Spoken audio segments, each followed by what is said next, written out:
What if I told you that one of the greatest muscle car legends in American history didn't die in glory, a broken bar, but fought till its very last breath, a name so powerful that even when the world turned against muscle cars, it refused to disappear. This is not the story of peak horsepower or broken bar. This is the story of survival. This is the story of the 1980-era Pontiac GTO. Welcome to US VeloTech, where American steel, raw power, and forgotten legends come back to life.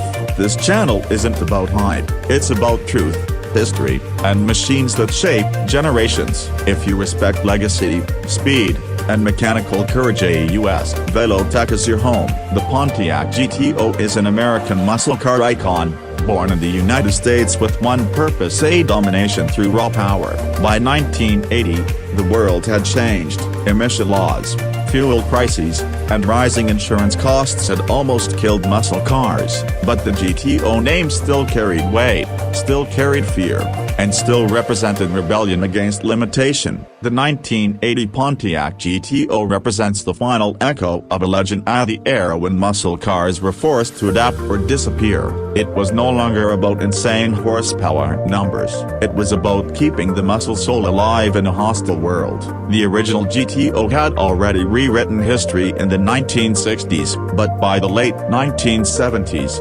Pontiac attempted to revive that magic. The 1978 GTO, based on the Pontiac Le Mans platform, was the last official GTO branded car. By 1980, Pontiac had moved away from the badge, but the engineering philosophy, styling influence, and muscle DNA still lived inside Pontiac performance cars of that time.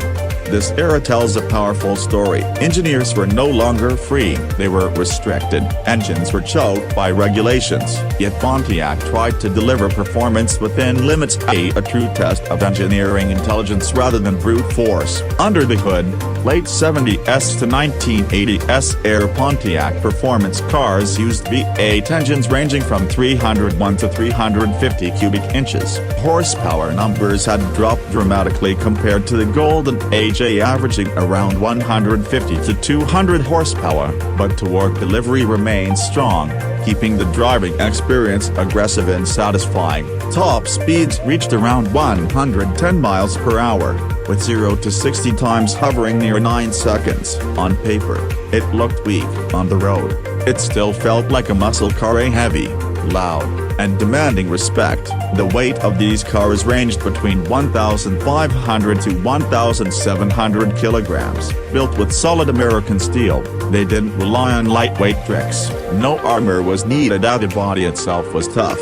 One driver, 4 seats, rear-wheel drive, and a long hood that still whispered danger. Fuel consumption was high compared to modern cars, but far better than classic 60s GTOs. This was muscle adapting to reality. Survival mode. Weapons. In this era, power itself was the weapon. Torque, rear-wheel drive, and mechanical simplicity. No traction control, no driving aids. If you lost control, that was on you. That raw connection between man and machine is what defined these cars. Though it never saw military combat, this machine fought battles on a different front: streets, highways, drag strips, and daily life during a time when muscle cars were being hunted into extinction. Owning a GTO-inspired Pontiac in 1980 was an act of defiance. Compared to competitors of the time like the Chevrolet Camaro, Ford Mustang Fox Body, and Dodge Aspen, Pontiac focused more on torque and comfort than high-revving performance. While Mustangs became lighter and more agile, Pontiac stayed loyal to the heavy muscle philosophy. One of the most interesting facts is that many late-era Pontiac engines were understressed, meaning they could handle more power than factory settings allowed. Enthusiasts quickly discovered this, modifying engines to reclaim lost performance. These cars could endure extreme heat, poor fuel quality, and rough roads, conditions common in everyday America. Reliability was a hidden strength, And here's the emotional truth: the 1980-era Pontiac GTO Spirit represents something deeper than speed. It represents resistance. When the world said muscle was dead, Pontiac said not yet. This was not the loud victory lap, this was the final stand. By 1980, the muscle car battlefield had completely changed. This was no longer the era of unlimited horsepower and screaming big blocks. This was an era of intelligence, adaptation, and survival. And that's exactly where the spirit of the Pontiac GTO still lived, quietly, but stubbornly.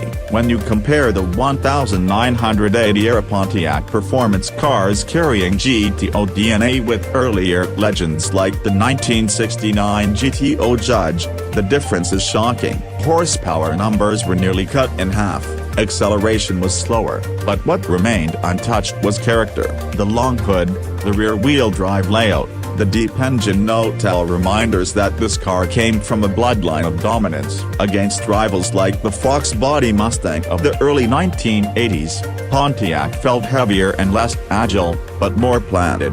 The Mustang chased modern efficiency, while Pontiac clung to old-school strength. Chevrolet's Camaro tried to balance both worlds, but Pontiac stayed honest, and no pretending, no marketing tricks, just mechanical truth.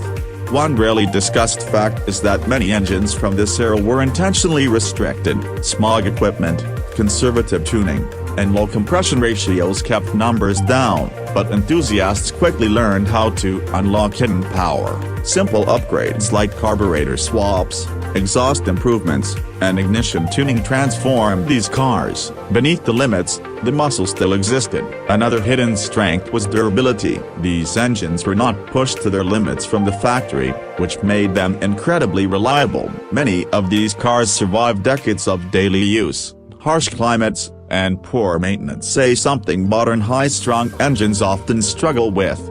Extreme conditions revealed their true nature. Long highway cruises in extreme heat, rough city roads, and inconsistent fuel quality didn't stop them. They were built for real life, not perfect conditions. That's why many still run today. The emotional weight of the 1980 Pontiac GTO era story is heavy. This wasn't a car born to impress critics or chase headlines. It existed to protect a legacy. It carried the burden of a name that once ruled the streets, and it carried it with dignity. This machine teaches us something powerful: greatness is not only proven at the top. Sometimes, greatness is proven by refusing to quit. When circumstances change, when rules tighten, when the world turns against you, true legends adapt. The Pontiac GTO didn't fade away in shame. It stood its ground, waiting for a future that would once again respect power. And that future came. Today, modern muscle cars exist because cars like this refuse to let the fire die. If you've ever felt limited by your situation,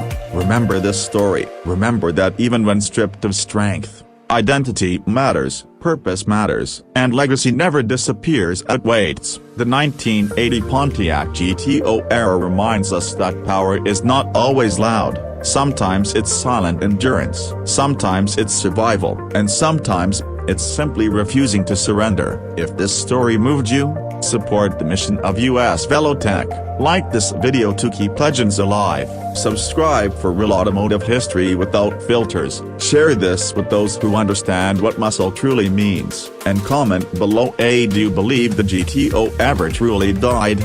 Or did it just go underground? This is US VeloTech, where American muscle doesn't vanish, a broken bar, it evolves.